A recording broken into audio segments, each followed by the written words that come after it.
I'm Laura Bonnell, and this is the Living with Cystic Fibrosis podcast coming to you from Detroit. Please subscribe and even rate and comment on our podcasts when it moves you. I learn something new with every podcast, and I'm always inspired by the people that are showcased here. We don't give medical advice. You need to connect with your doctor for that. I hope that this Living with Cystic Fibrosis podcast educates you and sparks some volunteering or advocacy. The CF community needs people like you. Thanks to our sponsors, Beatrice and Vertex, for their support. Pete Proimos is a friend now, someone that I deeply respect and have gotten to know just over the past couple of years. He has so much to tell you about his foundation, and we have a fantastic conversation about IVF and why men who are born with cystic fibrosis aren't able to have children without having IVF. Not every man with CF, but the majority. And Pete and Colin will give you the statistics. Pete it's his foundation, Filotimo Foundation, and he goes through the whole IVF program that they have. And Colin Thomas is someone who joined Pete, and they will tell the story of how they met, and I'm sure that it will give you chills because it's one of those beautiful serendipitous stories.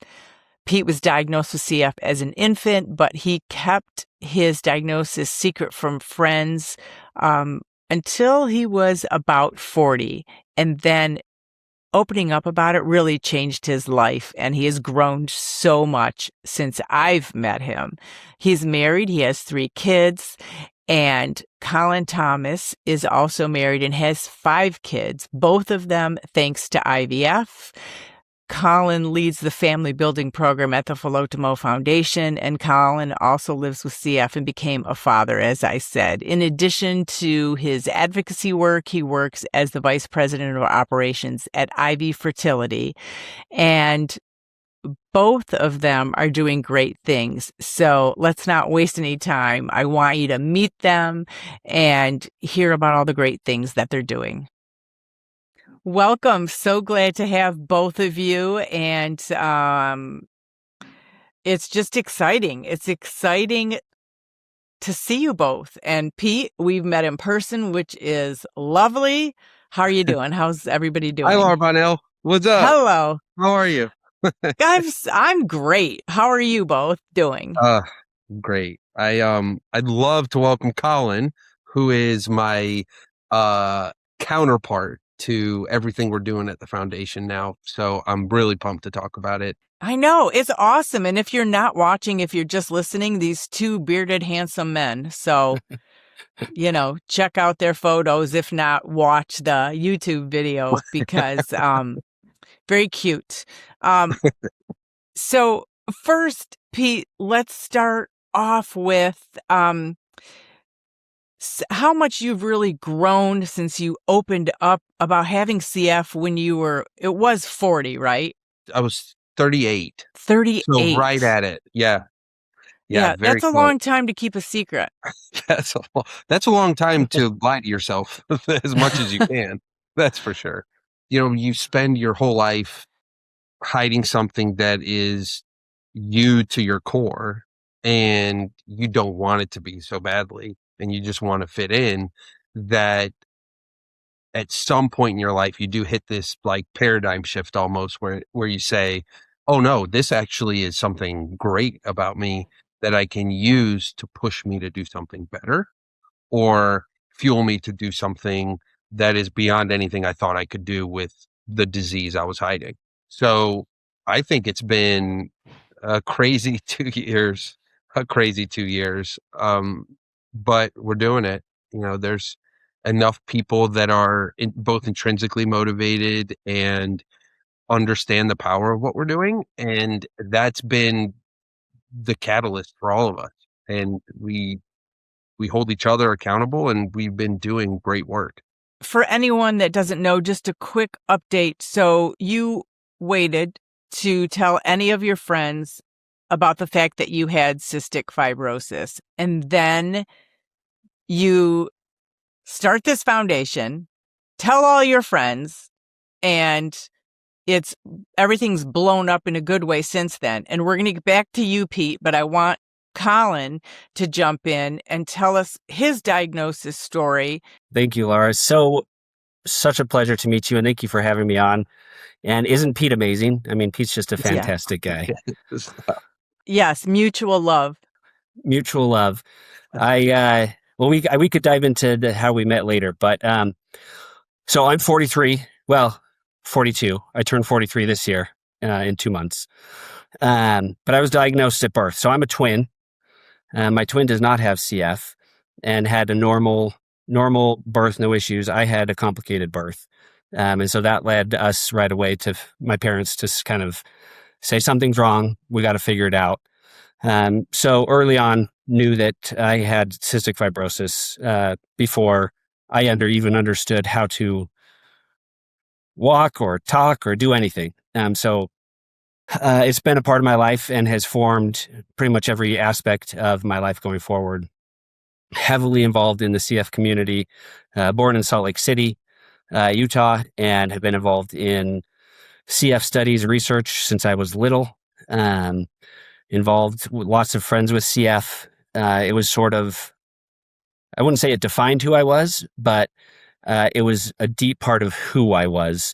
All of my friends at school knew that I had CF, kind of helped keep me straight and real, and was like, hey, are you sure we can do this? Like, you don't want to overdo yourself. Kind of helped protect me, knew what it was like, and would come visit me in the hospital when I went to do my tune-ups every year. So it's been a deep part of who I am since I can remember.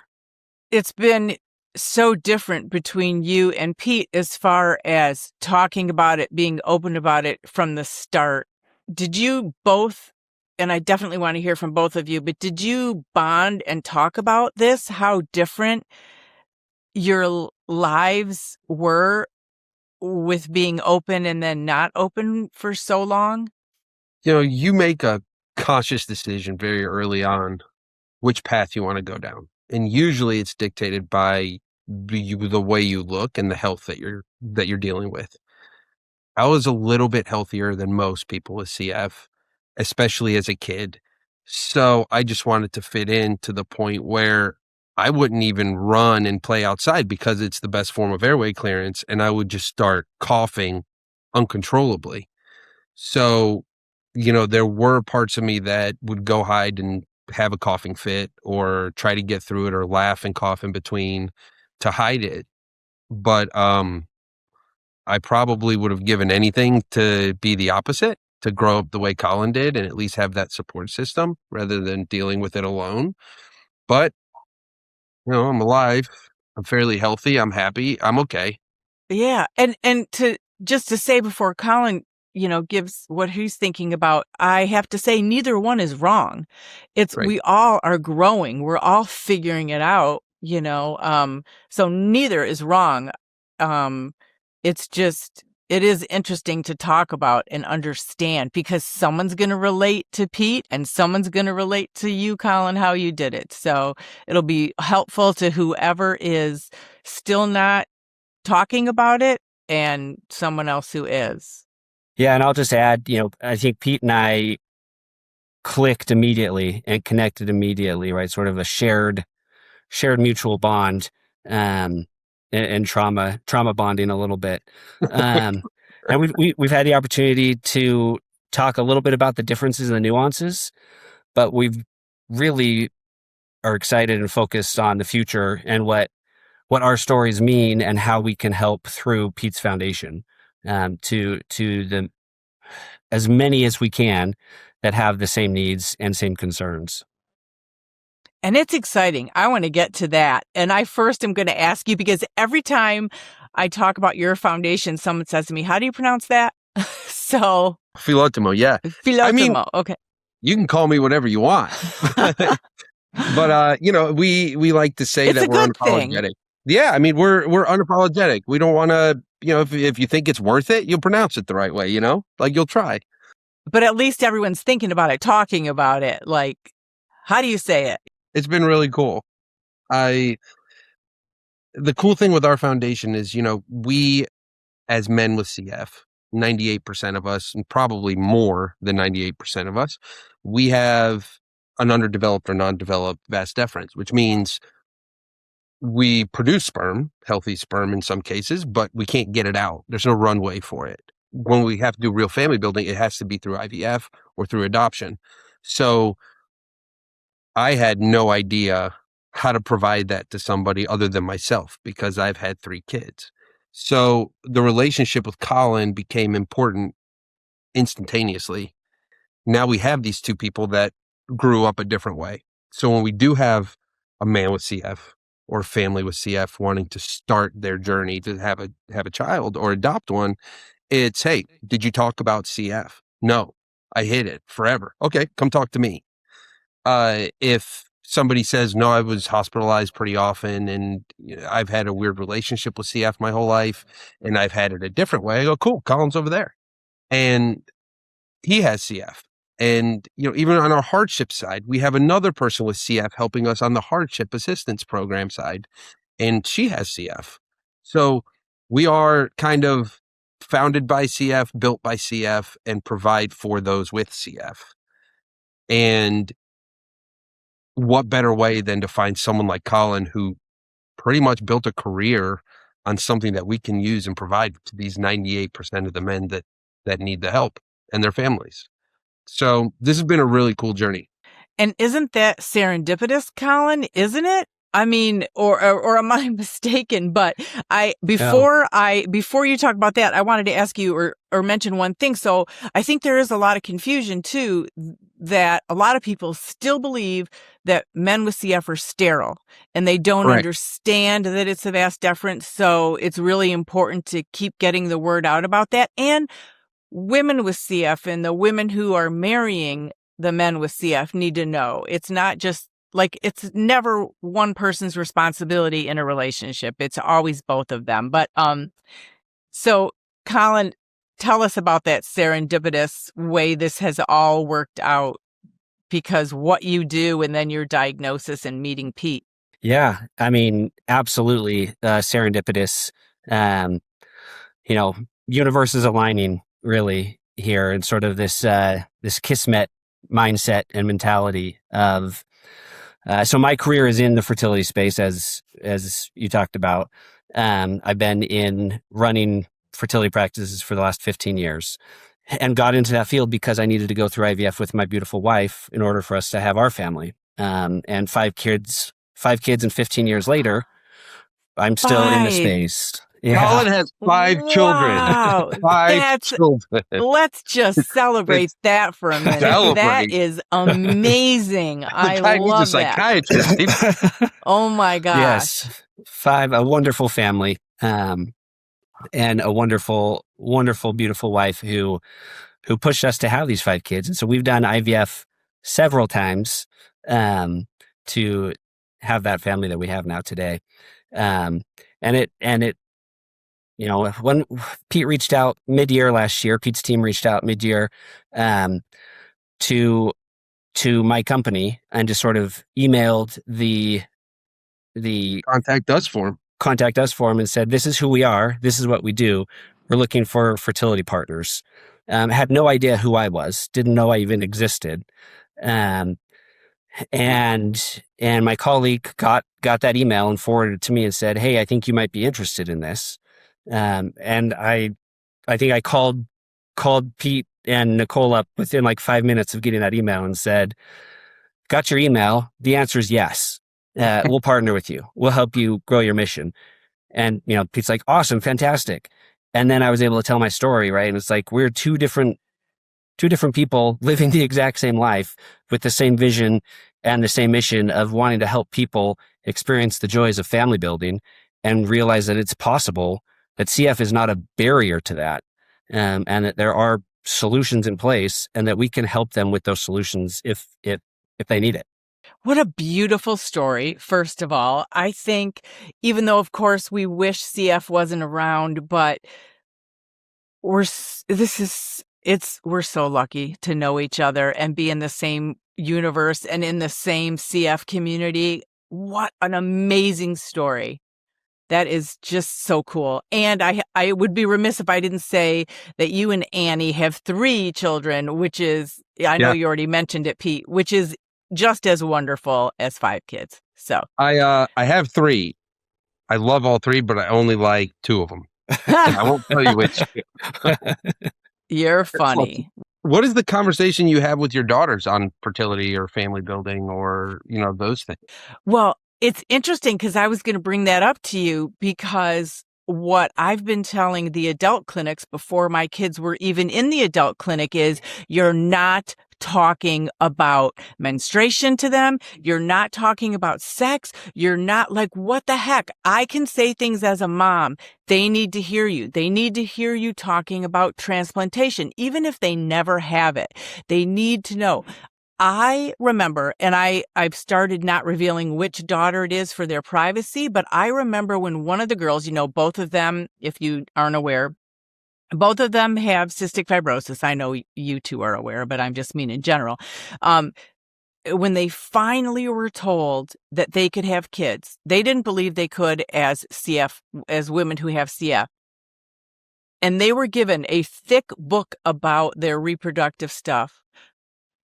They called me. They were blown away. Oh my gosh, they were planning on adoption. One was saying, I'm not going to have kids. It doesn't seem possible. And then when they had that conversation with their team, their life blossomed, like everything changed. And I really could have cried, but I was very happy that this conversation was had. So I think we need it younger. In high school, I mean, I am all for age appropriate when they're 5, but not everyone is. Yeah. But definitely in high school, they're thinking about it already. They're worrying about it. They're obsessing about it. They don't want to tell their mom or dad about worrying about my reproductive, situation in high school because they're not always comfortable talking. So I think it's really important. I was just going to say, especially today, right? Pete and I came from a generation where, as you know, being born in the 80s or even early 90s, we didn't have a life expectancy that would even allow us to consider having families. Yeah. Right. And so people didn't talk about it then because they just assumed, oh, you're probably not going to live long enough to even consider having a family, let alone the conversations around what it would mean to do that. And that was one of my big frustrations as I transitioned into adulthood is it was never talked about. It was just assumed that it wouldn't happen. And I don't think we've made progress in the conversations around survivability rates and life expectancy, obviously with the years that have gone by and the wonderful scientific advancements. But we haven't changed the conversation around family building and what is necessary, what it looks like, what can actually be possible. The dozens of patients I've spoken to through this foundation contact already have very similar stories in terms of like, we just didn't know. We didn't know what was possible, what we could do, that we could even have our own biological children. And that information needs to be more readily available earlier on to CF patients through areas and means that they don't have to dive deep on search on their own and feel alone about it. Right. And you know what else I want to bring up? That's something, it just occurred to me. Maybe we work on this together, or I'm just putting it out there. But when Molly was born, we didn't know we were CF carriers. She was our first. We wanted 6 kids. And after she was born, Joe has 7 siblings and I have 2. So we really wanted a big family. And we weren't going to do that. I didn't want to have multiple kids with CF. I didn't think it was fair to them, us, or anybody, not knowing and everything. So initially, after Molly was born and we found out about the CF gene and all of that, we were had an in-person meeting with our insurance company. Help us with IVF. Help us have another child without CF. We did it from a non-emotional business sense about this is going to save you money, and a healthy child with CF at that time, I think, was $330,000 just for a healthy year, whatever. Anyways, they said no. flat out, never, didn't really hear us. I cried for like, it's, how expensive IVF is, right? And we were just starting out and had one kid and we're overwhelmed by the diagnosis and blah, blah, blah. Maybe we start something even for parents. I'm just, like I said, throwing it out into the universe. But if parents can't afford it, and obviously we have 2 girls with CF, no regrets. The girls know the story. They know everything. There's no secrets. If you have 6 kids with CF, God bless you. I have no whatever, it's up to each person, but there should be an option, right? And if you can't afford it. So just something to think about for all of us. Similar story, like 17 years ago, I struggled to get my insurance to understand the necessity of even having my wife carrier screened for CF so that when we had children, we could know if she was a carrier or not. And the insurance is like, oh, no, we won't pay for that. I'm like, you understand that if a child's born and has CF because my wife's a carrier and I'm affected, that cost alone at birth is going to be more than the $2,500 test that you won't cover, right? Right. I think insurance has made a little bit of headway along that same story, Laura, but there's still a huge opportunity to educate insurance companies as well. But yes, I mean, that's one thing that we do. The foundation will help pay for the costs of carrier screening so we can understand the spouses if they're carriers or not. And if they are, we'll help cover the costs of PGTM so we can screen the embryos to make sure that they transfer unaffected CF embryos and have a child that is free of CF, which is fabulous. And please tell me what PGTM is. Yeah, so PGTM is a genetic test on the actual embryos. Once they're created, they take a biopsy sample of those created embryos and they test them for specific disease states, in this case, cystic fibrosis. So PGTM is the technology used to test embryos for disease states, single gene disorders like cystic fibrosis. And there's technology out there that can do that. And you can screen the embryos to understand if they're affected with or just carriers of the CF gene. Wow.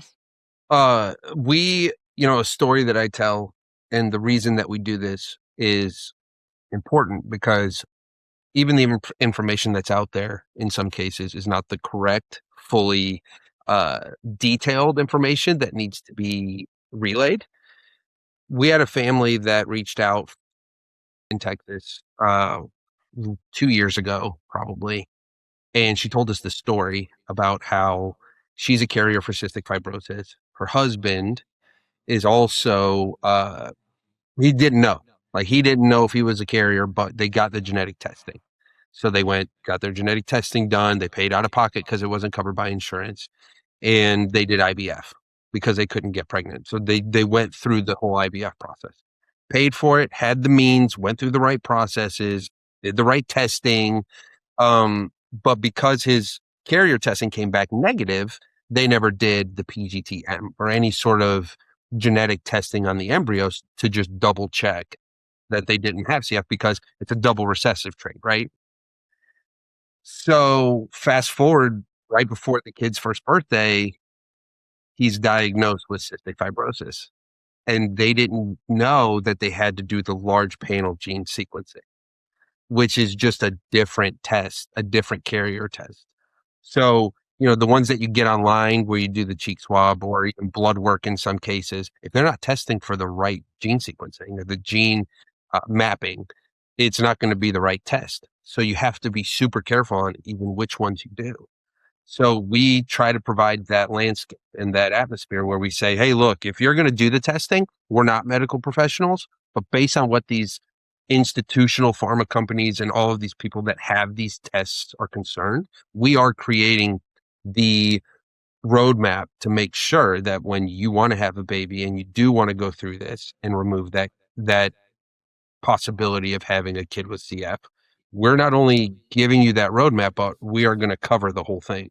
So we want to make sure that baby's healthy. And just to clarify there, Laura, right, there's over 2,000 known CF genes, right? So it's important to, if you have CF, you know which genes you are, right? What your disease state is. Mutations, yeah. Yeah. But your significant other might not know that because they haven't been tested. They don't have CF. Even if they've just inherited a single gene, right? They have no idea. So you can't just test against the ones that you have, right? Like when we tested my wife, we couldn't just say, hey, do you have one of the genes CF mutations that I have? You have to test for the full panel Right. of all the known CF genes. And that's preconception testing, right? If they happen to have one of the affected CF genes, we can then test the embryos after they're created.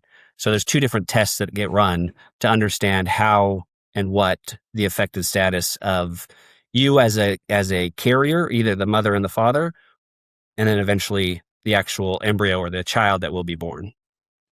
And isn't science amazing? It's crazy. And I also think, your parents, both of your parents, and we weren't talking about CF modulators. We didn't know our mutations, what carrier mutations we had. We didn't know what the girls had. We didn't know we had two different ones. We had no idea.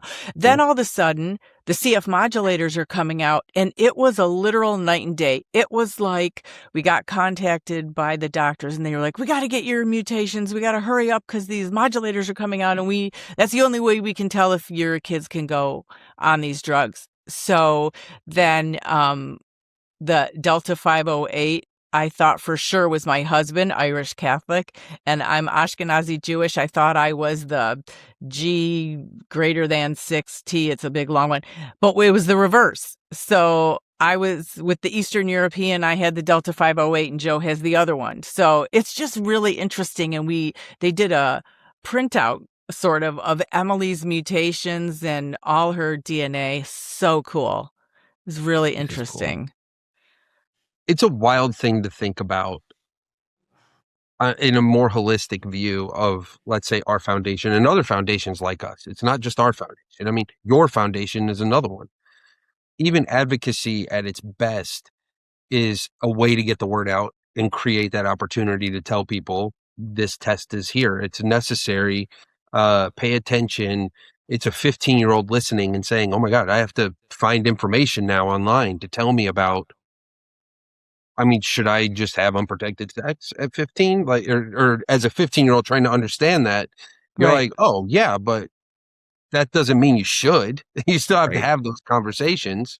So, this wild and this beautiful thing is happening, right? Where the CF Foundation is reaching so far and so deep into a cure and trying to get that cure for everybody with CF. And we are trying to not only slow it down in the middle, but cure it before it starts. So that's how we feel our part is being done is, can we stop the disease before it starts? Can we help people understand that they can put a big part, they can have a big part of it? And then those people in the middle that maybe aren't trying to have a family or not trying to adopt, what's going on? Like, what's so hard about your life right now that you need help? And of course, the family building is a really beautiful part of our foundation, but the hardship assistance is equally as hard, and if not more, for these adults that are trying to navigate. Because, Colin, you went through this process to have your kids before you met Pete, either one of you, tell me some stories of some of the men and couples that you've helped when they realize that you can help them financially and just emotionally through this process. Yeah, absolutely. I mean, the first thing that resounds with me is every single couple we've talked to has said how appreciative they are that they don't feel alone in this journey, that they now know other people like myself or Pete that have gone through it, that we can relate with them and we can share the stories with them. Especially, I think the men who worry about, well, what does it mean? What does this look like? What do you mean I have to have this procedure? They're going to cut what and where? And what does that look like? What's the recovery time like? what you're going to go through is pales in comparison to what your wife has to go through to have kids. So, don't worry about this, bud. It's a pretty simple procedure, straightforward. You're in and out the same day. Arguably, the guilt of having your spouse or your partner go through the fertility process because of what you were diagnosed with is more impactful to you on a daily level than the actual 12-hour procedure. And we do try to focus on that, especially with the men, where we're like, look, man, you can do it. Stop it. Stop complaining. You're going to be fine. Your wife has to go through this journey that she signed up for because she married you. So think about that. And I was going to ask you, so are there two different ways to do it? Is one with surgery and one is just sort of donation and then fertilizing the egg? Are there two ways, or is surgery something that is done for every case? Yeah, I mean, essentially, if like we talked about earlier, right, there's not a sterility issue with men with CF. It's just the ability to get that sperm out because of either the absence or the malformed vas deferens. So there's just no tube connecting the testes to the rest of the reproductive system to get that sperm out. So there's several different procedures. They're all in the same family, right? There's testicular biopsy, there's testicular aspiration. So there's a MESI, a TESI, a TESA, and there's all these different acronyms of essentially a sperm retrieval and ways that we can go in and get the sperm out. Gotcha. They each have their own unique nuances of what's best, and that's done in consultation with a reproductive urologist. I tell all of the individuals we talk to, like, Pete and I are not doctors. We have lived experience, but we're not doctors. And even though I work with doctors and sometimes pretend to be one, I'm not a doctor, and I can't tell you exactly what's best for you. So we get them tied into one of our reproductive urology partners who can consult with them, the males, and say, what's going to be the best procedure for your specific case. But at the end of the day, they're essentially all the same, and it's getting that sperm out of the testes to then use to fertilize. In very rare cases, for men with CF, is there no sperm? And in that case, you may need to figure out, and that's usually not related to CF. I just want to clarify that's probably a different issue. Okay. And in those cases, utilizing another resource like a sperm donor would be necessary. But we have not found that in any of the cases of the patients we've helped with so far. And then because I don't understand it all, I'm wondering, so if they have the surgery, does that mean that then you don't need in vitro for your 4 other kids once that surgery is done? Yeah, once you get that sperm, so once the male gets the sperm extracted, that can be used to fertilize the woman's eggs, the wife's eggs, through the IVF process. Now, the IVF process is, right, they'll go in and they will super stimulate the wife with external hormones to get the ovaries to produce as many mature eggs as possible, as opposed to just 1 or 2 a month in the normal routine menstrual cycle. IVF process, right, we're stimulating those ovaries with excess hormones to get them to mass produce. Then they'll fertilize. We'll take those eggs out of the woman's body, right? That's the egg retrieval process. In the lab, the IVF team and our highly skilled embryologists will fertilize the man's sperm with the wife's eggs, create fertilized eggs, which will develop and culture over time into embryos over a 3 to 7 day period. And those will then be able to be used, those embryos will be used to create a pregnancy. In most cases, there'll be excess embryos, right? Reproductive endocrinologists will typically recommend transferring a single embryo at a time, depending on the health of the embryo and the health of the female. And in most cases, there's excess embryos. Most patients will choose to cryopreserve those for use down the road. So you don't have to start everything from the beginning. You can just take those embryos out of the cryopreserved freezer, essentially, and use them to create another healthy pregnancy. And I guess where I'm confused is, if the surgery is successful and everything is working, then are you just choosing, like, could they get their spouse pregnant then the, quote, natural way? I'll put it in a way that I would say to my 8-year-old, Perfect. That's Perfect. easiest. That's my That's the level. easiest I way, like right? it. Yes. My love language is speaking to an 8-year-old. So I I got it. love it. Because the vas deferens is missing, right? The tube that is getting the sperm out, the road to get it out is gone. You are extracting, so like you're taking a needle and you're pulling out as much sperm as you can through that procedure as a urologist. You're putting it in a tube and you're shipping it home with you. You're putting it in the cryobank. You're holding on to it as long as you can until you're ready to start having a family. Most cases that procedure is triggered by the fact that you want to start having a family. So you get sperm out of the body. You're testing the sperm for good graded sperm, which there's tens of thousands that get removed in that one shot. And then it's the woman's turn. Independent of that, a woman is going to take a bunch of shots and drugs to stimulate her body to create more eggs than it does when you usually have your period. Can I just ask you something, though? Yeah. As we're going along this story for the 8-year-old mind, which I Yeah. appreciate.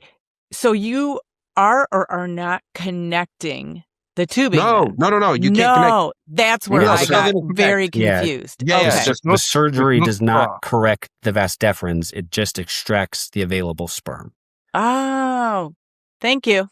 If a reproductive can- urologist listening wants, I'm sure in today's world, there's probably some sci-fi stuff that they could create a new tube connection. Maybe that's down the road. But today the surgery doesn't correct the vas deferens issue. It just takes the current sperm out to be able to use it in the IVF process.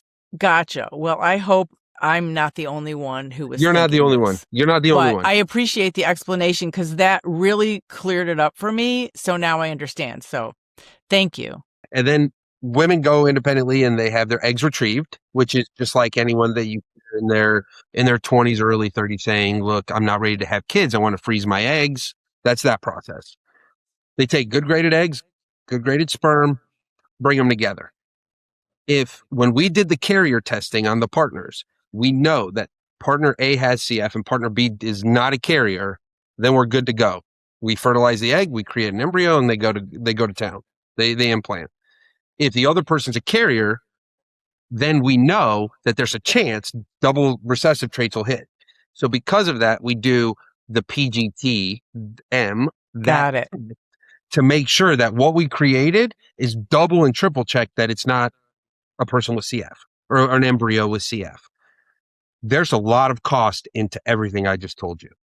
So what they do to mitigate cost is every single embryo that's created, the more embryos created, the cheapest part of this whole thing is like to put the embryo into the woman. I mean, as easy as that sounds, it's not that easy, but that's the easiest part. So the more embryos you have, the less chances you have of going back and starting over because you won't run out of sperm. There's enough sperm in that one procedure. That's why when men complain about it, get over it. It's a 12-hour thing. But for women, I mean, if you run out of eggs or you Right. don't have enough embryos and you lose those embryos, you have to start over from the eggs, like the stimulation of the eggs and get an egg retrieval again. So we are actively trying to create an opportunity for the family to have a child, right?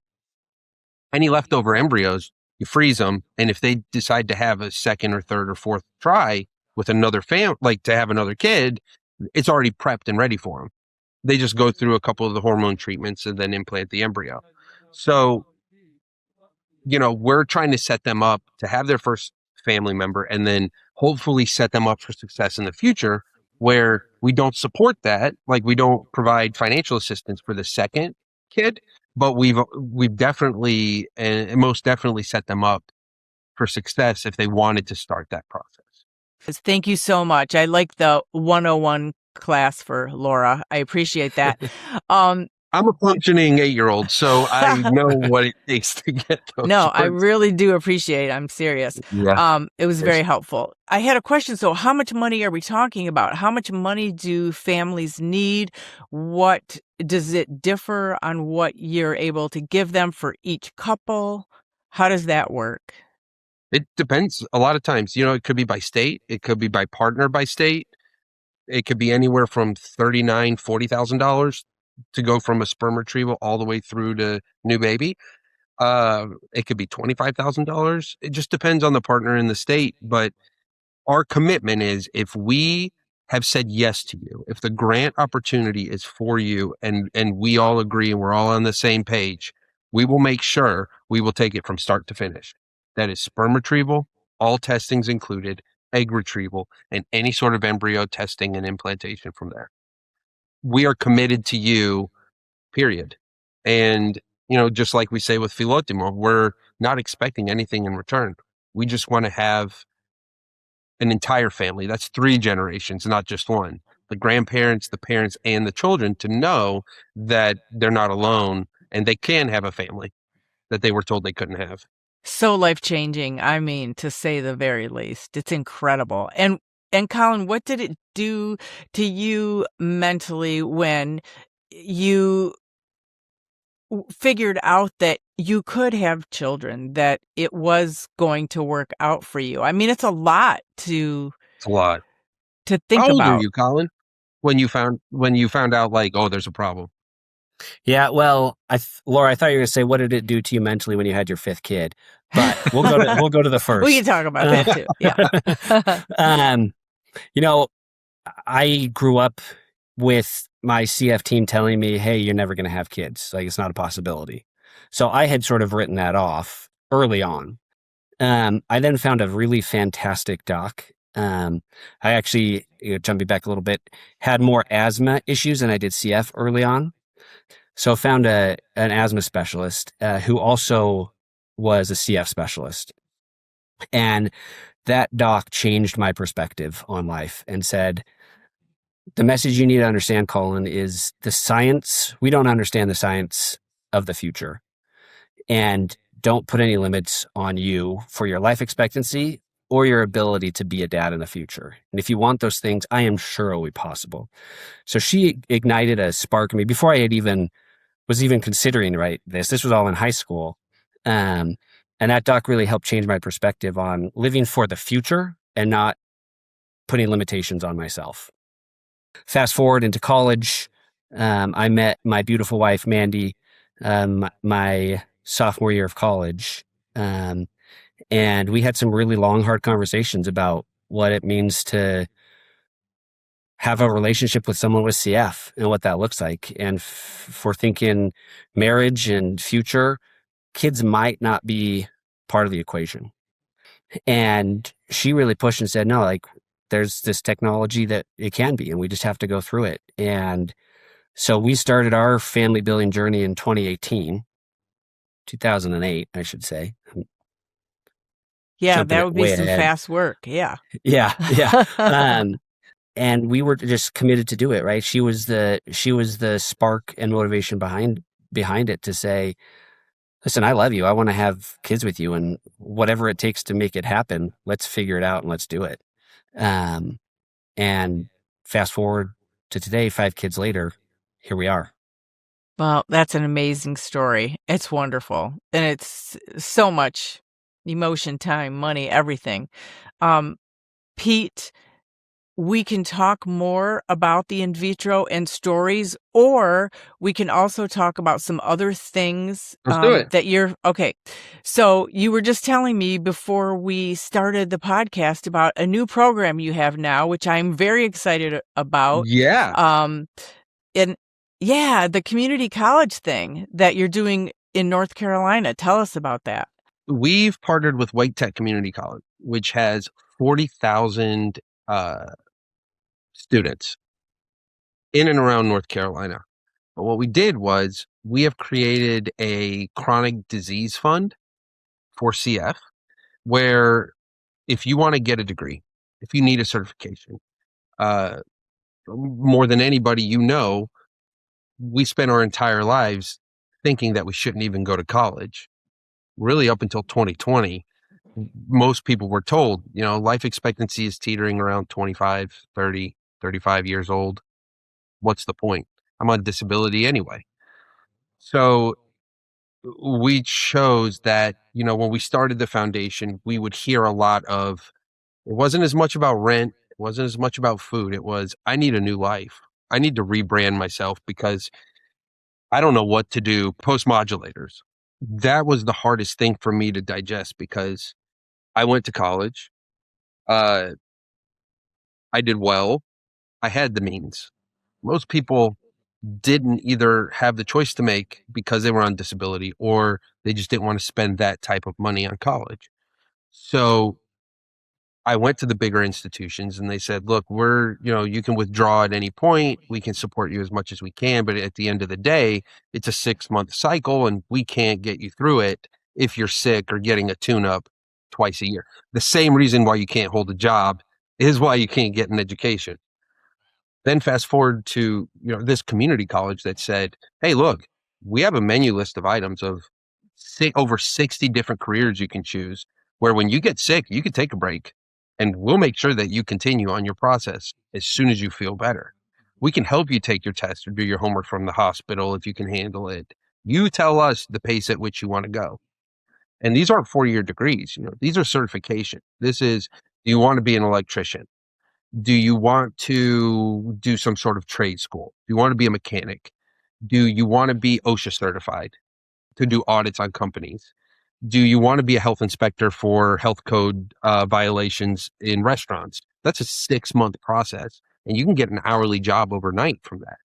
So, no, I mean, if you want to start a new life, this is a great opportunity to do so, and North Carolina is the beta test. If there's another community college that has the same ideas, that wants to figure out how to implement it, we will partner with you tomorrow morning and just do it state by state. We have the pulmonary clinics that we've partnered with around the country. We know how to get to the patients that are 15 and over because the conversations have to happen then. And hopefully through advocacy and partnering with people like you, we know that's always in the back of everyone's mind. How are these kids going to get to college? And if I can create some sort of nurturing environment for them, we can really, really be successful. So that's just one way that we're trying to help. Such exciting stuff. And you're doing so many more things, but that's a really wonderful program as well. And I just want to encourage everyone to go in show notes and find all the contact information and check out your website. But I wanted to wrap with both of you talking about maybe something we haven't mentioned, but what you're excited about for the future in your IVF program, how people can apply if they're interested, kind of what the process is. You go to www.filotimofoundation.org, you request assistance, and Colin and I are waiting on the other side. Period. We're excited for how many patients we can help. And we're gearing up for getting the word out. We've grown rapidly from 24 to 25, and we're excited for what 26 holds and how many families we can help create. So reach out. I wish there was a Shark Tank for nonprofits, because how beautiful would that be?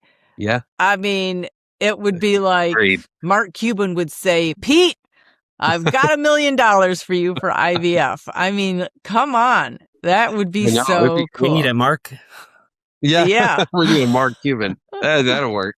Yeah. I'll try. Definitely all do, for sure. Well, thank you both for sharing your stories and everything. And it was great. Great to chat. Thank you for all you do, Laura. We appreciate the time. Yeah. Thanks, Laura Bonnell. The original music in this podcast is performed by Kevin Allen. It's not complicated. Who happens to have cystic fibrosis. We all got our worries and fears. I know it's got you frustrating, but loving you is so alright. This has been the Living with Cystic Fibrosis podcast. For more information and to learn more about the Bonnell Foundation, visit our website at thebonnellfoundation.org. That's the BONNELL Foundation.org. This podcast was sponsored by Vertex Pharmaceutical, The Science of Possibility, and Viatris. It was produced by Jag and Detroit Podcasts. Follow our show in Apple Podcasts, Spotify, or wherever you're listening right now.